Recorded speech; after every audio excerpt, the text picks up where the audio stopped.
Russell Westbrook has requested to come off the bench. I'm not gonna say I called this, but I called a situation in a scenario similar to this situation. I said the only way this is going to work is if Russ or Harden come off the bench. But I will say this, I don't think Russell Westbrook should be the one to come off the bench, respectfully. Russell Westbrook was in motion within the first 4 games of the season. And now for Russell Westbrook to have to take another backseat and move to the bench, yes, it helps the longevity of the team, but Russell Westbrook was running the point guard position very well for the Clippers. This puts a lot of pressure on James Harden, because you came to the team, got traded to the team, you're moving another Hall of Famer to the bench. It better work now, because now the starting lineup is going to be PG, Kawhi, James Harden, Big Zoo, and I'm probably thinking they're going to bring someone who's not ball dominant, so it's probably going to be PJ Tucker to fill that 5th spot. If you haven't yet, hit that like button. Today's like goal is 250 likes. For James Harden, this is huge, man. This is basically saying, look, I know you probably don't want to move to the bench. I'm going to go ahead and make that move, play with the 2nd unit, and let you rock with the 1st unit, man. And that is huge for the team. That's the definition of a real one right there. So the 2nd unit is kind of unique because the Clippers only really run an 8 maxing to a 9-man rotation. Off the bench is Norman Powell, Terrence Mann,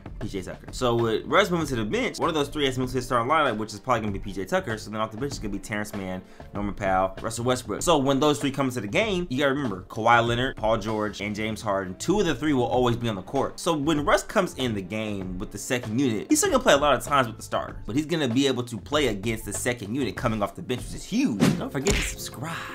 You have a Hall of Fame superstar point guard coming off the bench running against the 2nd unit. Kind of reminds me of the Golden State Warriors and what they had with CP3 when everybody's healthy and playing. You know what I'm saying? When Draymond's out missing 15 games, choking mother suckers out. And Steph Curry's injured right now, of course. And Klay Thompson, is Klay Thompson okay? The other night, he was dribbling the ball off his foot directly into the opposing team multiple times. Dribble's not there, his pull-ups ain't there. He shot a fadeaway jumper that hit the top of the backboard. Very next play, 1 dribble pull-up from 3 all glass. 1 for 10 last night.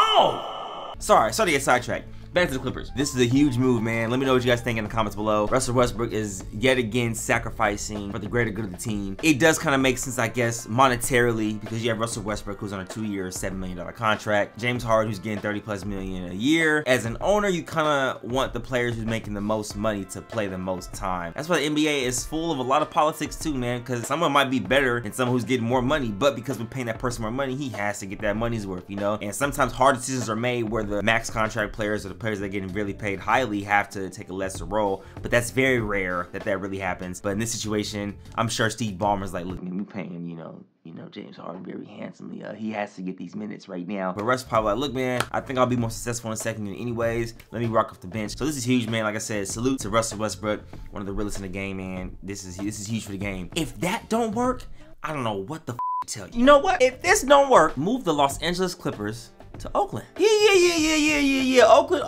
you know what I'm saying? No. Oakland already kind of has a team today. Move the LA Clippers to Seattle. Just get to LA. I give this new lineup a max of 5 games. If this don't work in 5 games, if they lose another 5 straight, somebody's getting fired. I don't know who it's gonna be, but somebody. But I do hope this works, man, because like I said, I mess with Harden, I mess with Russ, I mess with all the guys. I definitely want to see them succeed. I just hope that Harden can get back to Harden, you know what I'm saying? I want Harden to get back to what we're used to seeing in Houston, and I mean, he shooting in Philly last year, but I'm gonna say he's averaging almost 22 and 10 or 22 and 10+ assists. I want to see Harden get back into that, you know, James Harden, bro. You know, he said he wasn't in James Harden shape, but James Harden, we need you to get back in shape, bro. Us basketball savants miss it, man. Please, get back to it. Yeah.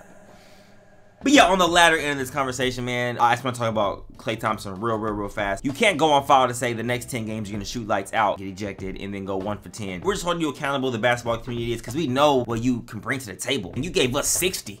Sacramento Kings on 11 dribbles. We know you got it in you. Snap out of it, lock back in, and go be great. This ain't the Klay Thompson we used to seeing right here. You haven't had a game over 20 points yet in the season. We know that's gonna change, but man, when? Please let us know when. It's time. It's time, brother. Turn it up. Your team needs you bad. But that's my spiel for today. Let me know your guys' thoughts below, and I will catch you guys on the next video. Sayonara. Good day.